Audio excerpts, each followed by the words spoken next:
Bueno, yo creo que lo que sufrimos todos los bloques quirúrgicos fue una frenada en seco.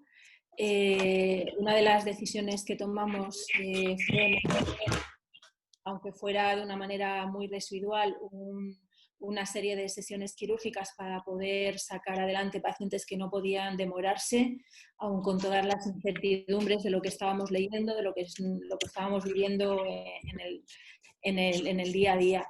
Entonces, y también un poco involucrar a los servicios quirúrgicos en esta pandemia. Muchos de ellos pues tampoco parecía como que tenían cabida en el hospital y sin embargo pues sí que teníamos que seguir estando pendientes tanto de las urgencias como de aquellos pacientes que no se podían demorar.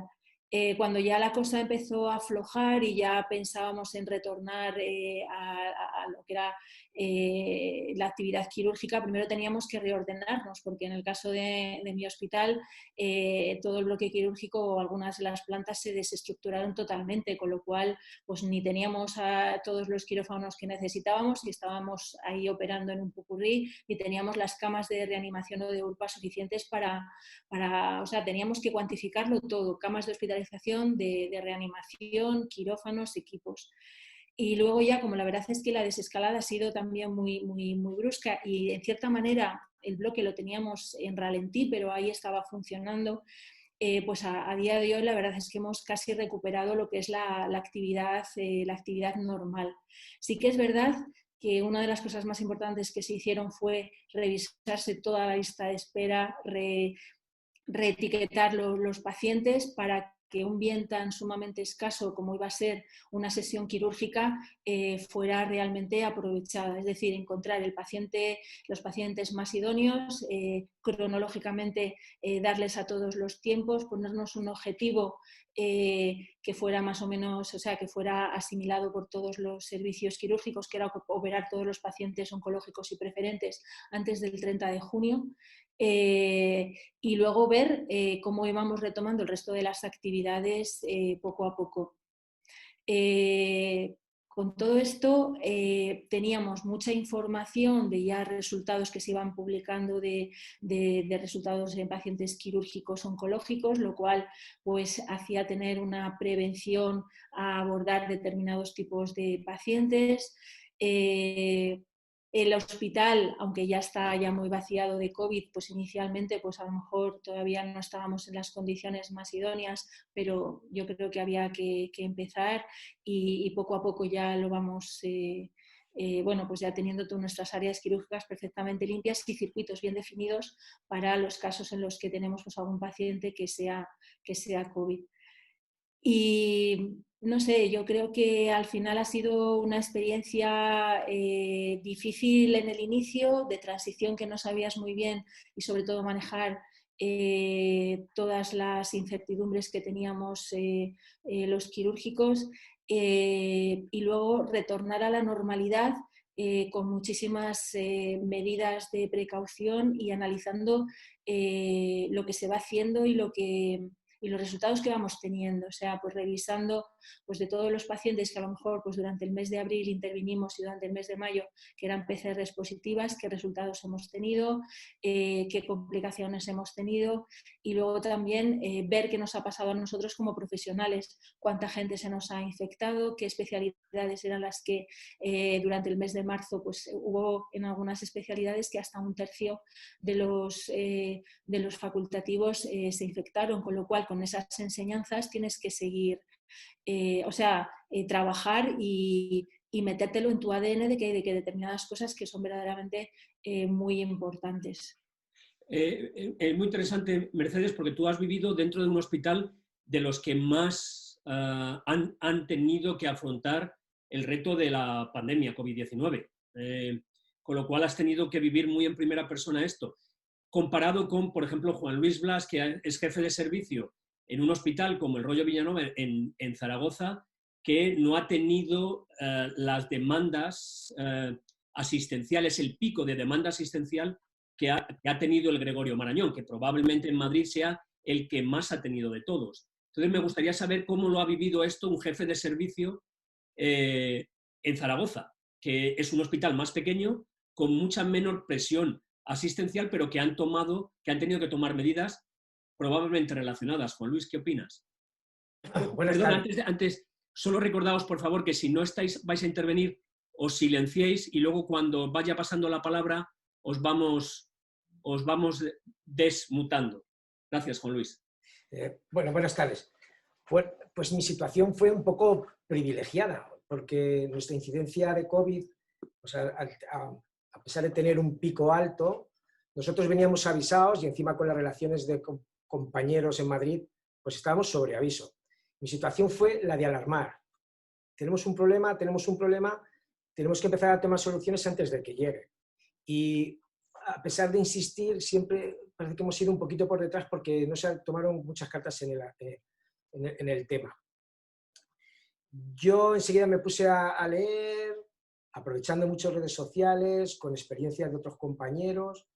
Empezamos a crear protocolos, porque cuando yo empezamos a ver esto, empezaban entonces en el British Journal de Radiología de que cuál era la prueba más sensible para diagnosticar a un paciente que podía tener un COVID, que si era una placa de tórax, que si era un escáner, que si era la clínica. No teníamos test, era una situación compleja, pero poco a poco fuimos haciendo protocolos puramente para nuestros pacientes, empezamos a manejar los circuitos, aprendiendo un poquito de la experiencia que venía sobre todo de Madrid, de circulación, de crear un quirófano COVID y sobre todo lo que ha dicho Mercedes, yo creo que la gestión de esta crisis a nivel quirúrgico ha tenido que ser obligatoriamente transversal y un ejercicio de logística pura y dura, es decir, habría que, para resolver la ecuación había que manejar muchas incógnitas, cuántas camas teníamos, cómo estaba la presión de urgencias, qué camas de UCI disponíamos, pero a pesar de ello, nosotros hemos tenido una situación en la que no hemos parado de operar en ningún momento pacientes oncológicos, excepto los pacientes que prevías que iban a tener UCI o pacientes que podían estar teniendo un tratamiento puente, por decirlo de alguna forma, hasta que pasaba la crisis. Ya tenemos a Rocío con nosotros. Afortunadamente se ha podido conectar por algún milagro de internet. Sí. Rocío, muchas gracias. Perdona por Hola, todos ¿qué los tal? problemas que la verdad es que no puedo entender por qué te han dado, pero lo que estábamos comentando es qué has vivido a lo largo de esta pandemia y al final en un hospital tan grande como Valdebrón, con tantos programas quirúrgicos, con tanta actividad quirúrgica, ¿qué ha supuesto para ti y qué ha supuesto para el hospital y para los cirujanos de Valdebrón? Vale, mira, yo os explico, a ver, si me pongo, espera, así mejor. Os explico, para nosotros, bueno, ya sabéis, nosotros hemos tenido unos 2.000 pacientes hospitalizados. Hemos tenido que, a ver si lo logro poner ahora. Hemos tenido que multiplicar por 4 nuestras UCIs. Multiplicar por 4 nuestras UCIs, llegar a 200 camas de UCIs, significó parar el programa quirúrgico el 16 de mayo. Tomamos la decisión de parar por completo el programa quirúrgico, incluyendo el programa de trasplante. Nosotros hacemos trasplante de órganos sólidos, pulmón y hígado, no tenemos trasplante cardíaco. Adulto, el pediátrico lo mantuvimos, pero a nivel de adultos paramos también el programa de trasplante el mismo día y dejamos solo cirugía urgente. Urgente y trasplantes de emergencia cero. Esto fue lo que hicimos a partir del 16 de marzo. Esto nos ha implicado hasta ahora, hasta el día de hoy, en el que ya hemos recuperado a plena normalidad nuestra actividad quirúrgica, tanto la de ingreso como la de CMA. Esto ha implicado pues, una pérdida de unas 5.000 intervenciones, 5.000, 5.500. Yo creo que podremos llegar, cuando tengamos la última cifra, a 5.500 intervenciones menos que hemos realizado en este periodo. ¿Con esto qué significó? Significó incorporar a nuestros cirujanos a las UCIs, tanto a las UCIs como a plantas de hospitalización médicas, y todos los anestesiólogos, 90, nuestras plantillas de 110 más o menos anestesiólogos de plantilla, pues 90 se incorporaron a intensivos. O sea, quiero decir, quedó la mínima actividad posible de las urgencias cubiertas y las mínimas guardias cubiertas por anestesiólogos, 90 incorporados, así como todo el material quirúrgico, es decir, respiradores, torres de anestesia, todo, monitorización, etcétera, todo esto lo incorporamos a nuestras UCIs. Un poco esta ha sido nuestra afectación en periodo COVID. Y Cristina, desde Medicina Preventiva, que ha jugado un papel clave en la organización de la respuesta a la pandemia, ¿cuáles han sido los retos que habéis tenido que hacer para poder organizar la asistencia quirúrgica de pacientes urgentes o preferentes a los que no se le podía demorar más el tratamiento quirúrgico? Pues esto, la verdad es que va a depender mucho del hospital y de la situación. Yo puedo hablar un poco de la situación del Hospital Clínico de Madrid, que fue el que viví en directo. La ausencia de conocimiento, la falta de evidencia, el no tener protocolos en los que teníamos que actuar un poco, como digo yo, con el sentido común de lo que nos marcaba lo que conocíamos hasta ese momento del virus, pues supuso una transformación completa del hospital para dar cabida a toda la respuesta de la enfermedad. Lo primero casi que hicimos fue establecer protocolos quirúrgicos de COVID, sobre todo en relación con la protección del personal, la situación de los quirófanos en particular. Con respecto a la climatización, por ejemplo, me acordaba de que pues no sabíamos si presión positiva, si presión negativa, si las renovaciones de aire en el quirófano eran suficientes y cuánto tiempo para el posible cirugía de COVID, y luego, por otra parte, hacer las estrategias para los no COVID. Es decir, para proteger también a aquellos pacientes en que teníamos cirugía urgente o preferente y que era preciso operarlos.